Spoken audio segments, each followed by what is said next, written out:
शेतकऱ्यांचे ज्येष्ठ नेते शंकरअण्णा धोंडगे यांनी त्यांच्या महाराष्ट्रातल्या शेतकरी संघटनेच्या 15 जिल्हा प्रमुखांसह आज शिवसेनेमध्ये प्रवेश केलेला आहे। मी त्यांचं मनापासून स्वागत करतो।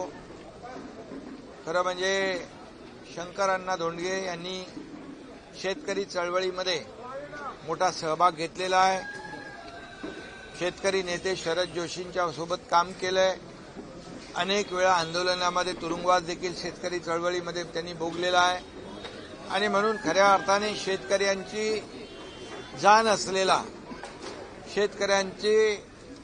शेतकऱ्यांच्या अडचणी आणि समस्या समजून घेणारा अशा प्रकारचा शेतकरी नेता आज शिवसेनेमध्ये दाखल झालेला आहे।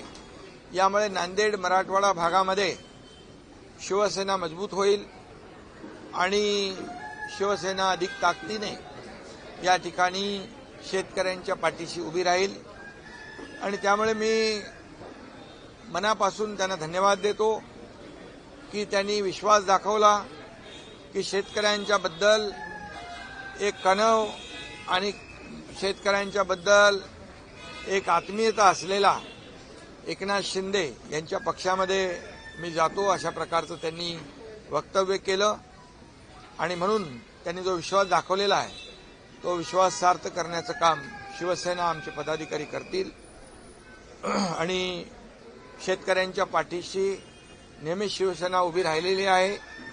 जिथे आपत्ती तिथे शिवसेना, जिथे संकट तिथे एकनाथ शिंदे, हे समीकरण आपण गेले अनेक वर्ष पाहतोय आणि म्हणून या राज्याच्या तिजोरीवर बळीराजाचा पहिला अधिकार आहे हे मी नेहमी भाषणामध्ये सांगत असतो आणि बळीराजा आपला अन्नदाता मायबाप आहे आणि आमचं सरकार बळीराजाच्या पाठीशी आहे। शेतकऱ्यांच्या समस्या समजून घेण्यासाठी शंकरअण्णा धोंडगे यांचा उपयोग होईल आणि शेतकऱ्यांना न्याय मिळेल आणि त्याचबरोबर मराठवाड्यातले अनेक पदाधिकारी, अनेक पक्षातले लोक या आपल्या शिवसेनेमध्ये आज दाखल झालेले आहेत।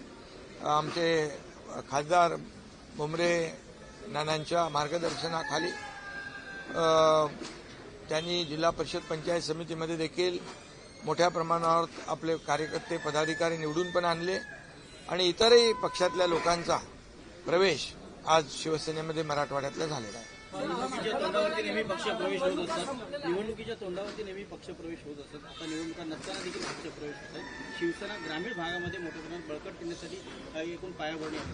खरं म्हणजे बघा, निवडणुकाच्या पूर्व काळामध्ये निवडणूक काळामध्ये प्रवेश होत असतात, परंतु निवडणुका झाल्यानंतर देखील एका विश्वासाने या ठिकाणी लोक येत आहेत। याचा अर्थ शिवसेना सर्वसामान्य माणसासाठी काम करते।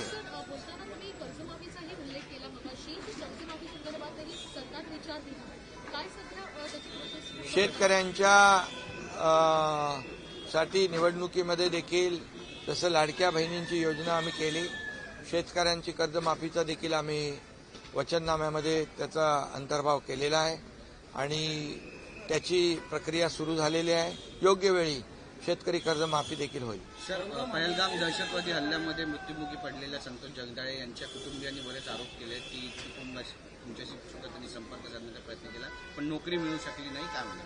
अतिशय दुर्दैवी हल्ला पहलगामला झाला। मी स्वतः तिकडे गेलो होतो आपल्या लोकांना तिथून रेस्क्यू करण्यासाठी महाराष्ट्रातल्या। मी नक्कीच जगदाळे परिवाराच्या सोबत आहे आणि त्यांचं सगळं जे काही समस्या अडचणी आहेत त्या ऐकून घेऊन त्यांना न्याय देण्याचं काम आम्ही करू। टिपू सुलतानचा फोटो लावण्यात आला आणि आता परत उपमहापौर तिथल्या म्हणतात मालेगावच्या की आम्ही पुन्हा फोटो लावणार टिपू सुलतान। खरं म्हणजे टिपू सुलतान आणि छत्रपती शिवाजी महाराजांची तुलना कधी होऊ शकत नाही। छत्रपती शिवाजी महाराज हे महाराष्ट्राचं आराध्य दैवत आहे आणि छत्रपती शिवाजी महाराजांच्या आदर्शावर आपण कारभार करतोय। त्यामुळे छत्रपती शिवाजी महाराज आणि इतर कुठलेही राजे टिपू सुलतानची तर बरोबरी होऊ शकत नाही। हे जे काही बरोबरी करण्याचा प्रयत्न करतायत ते दुर्दैवी आहे। मी त्यांचा निषेध करतो आणि खरं म्हणजे मतांच्या बँकेसाठी, वोट बँकेसाठी अशा प्रकारचं काही लोकांचं जे काही प्रयत्न आहे आणि समाजामध्ये दुही निर्माण करण्याचं जे कोणी लोक काम करत आहेत, कायदा सुव्यवस्था अबाधित राखण्याचं काम सरकार नक्की करेल आणि अशा प्रकारच्या वृत्ती आहेत त्यांच्यावर देखील अंकुश लावण्याचं काम करेल.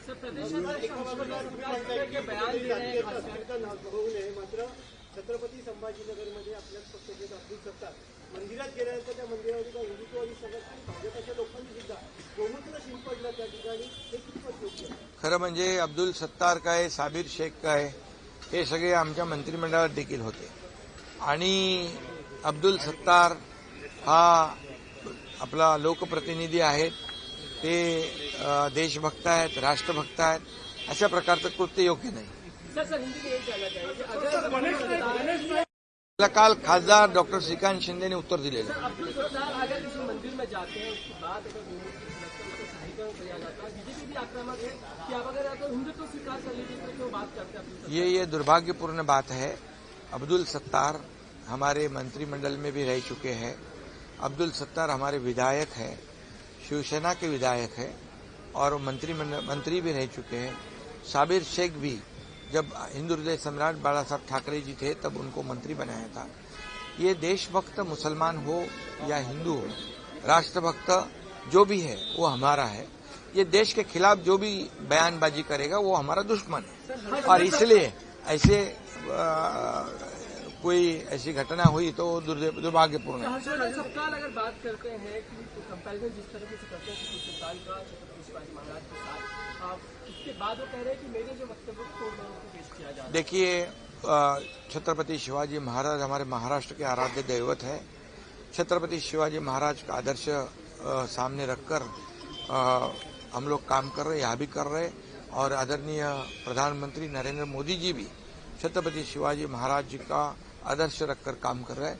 इसलिए छत्रपति शिवाजी महाराज और टीपू सुल्तान की तुलना नहीं हो सकती. बराबरी तो बात की बात है, वो तुलना हो नहीं सकती क्योंकि छत्रपति शिवाजी महाराज है और टीपू सुल्तान की बराबरी करने वालों का मैं कड़ी निंदा करता हूं, निषेध करता हूं. ऐसा वक्तव्य करना भी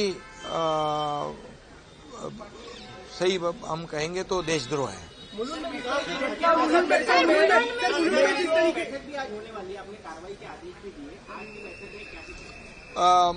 मैं कल ही हमारे MMRDA के चेयरमैन मुखर्जी उनको कहा था कि इसमें जो भी दोषी है उनको उसके ऊपर कार्रवाई करो. तो एक सत्यजीत साल्वे उसको निलंबित कर दिया है और 2 जो वरिष्ठ अधिकारी उनकी इंक्वायरी शुरू है और इसी के साथ जो उनके ऊपर FIR लॉन्च करने का भी मैं निर्देश दिया है और जो मृत है उसको MMRD के माध्यम से 15 लाख रुपए देने की मैं सूचना भी की हुई है.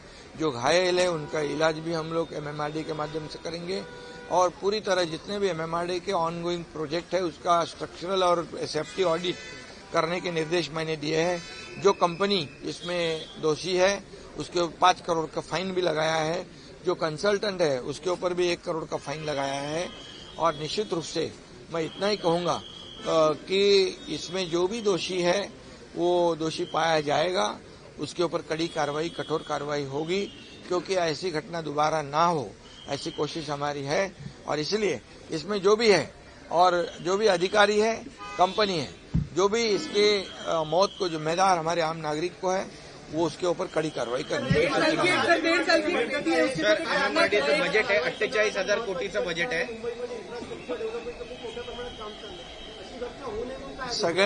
सगळे जेवढे प्रकल्प आहेत त्याला स्ट्रक्चरल ऑडिट आणि सेफ्टी ऑडिट करण्याच्या सूचना दिलेल्या आहेत आणि त्याचं मॉनिटरिंग करण्याच्या, थर्ड पार्टी ऑडिट करण्याच्याही सूचना मी दिलेल्या आहेत. सर, 48,000 कोटीचं बजेट आहे MMRDचं यंदा आणि 17 लाख रुपये प्रॉफिटमध्ये MMRD आहे आणि हे सगळं तुमच्या यावर्षी आतापर्यंत MMRDचं बजेट तुटीचं होतं, पण आता मी तुम्हाला सांगणार नाही कारण ते आता मीटिंग आहे. पण यावर्षीचं बजेट सरप्लस आहे, शिल्कीच आहे. एवढे मोठमोठे प्रकल्प करून सुद्धा या ठिकाणी अर्थसंकल्प जो आहे म्हणजे MMRDAच्या आमच्या अधिकाऱ्यांना आणि कर्मचाऱ्यांना धन्यवाद देतो. 1.5 साल की बेटी उसके दर्दनाक हादसा हुआ है, किस तरह देखते हैं? आपकी तरफ से बहुत बड़ी मदद की गई है। मैंने खुद उसको मॉनिटर किया है। शाइना एनसी खुद उधर गई थी, हमारी स्पोक्स पर्सन, और वो आरोपी है, उसको अरेस्ट किया गया है। ऐसे आरोपी को फास्ट ट्रैक कोर्ट पर चलाकर जल्द से जल्द उसको फांसी की सजा कैसी होगी इसके ऊपर हम सरकार पूरी तरह देखेंगे। ये विकृति है, ये विकृति को खत्म करना ये सामाजिक एक हमारा सबका जिम्मेदारी है, और इसीलिए ऐसे जो कृत्य करेंगे उसको बख्शा नहीं जाएगा, उसको बराबर उसका हिसाब किताब किया जाएगा। ऐसी पहले घटना आई तो उसको, इसके पहले जो घटना आई बच्ची के साथ अत्याचार हुआ था, उसको उसके ऊपर पुलिस ने बराबर कार्रवाई की, बदलापुर वाली।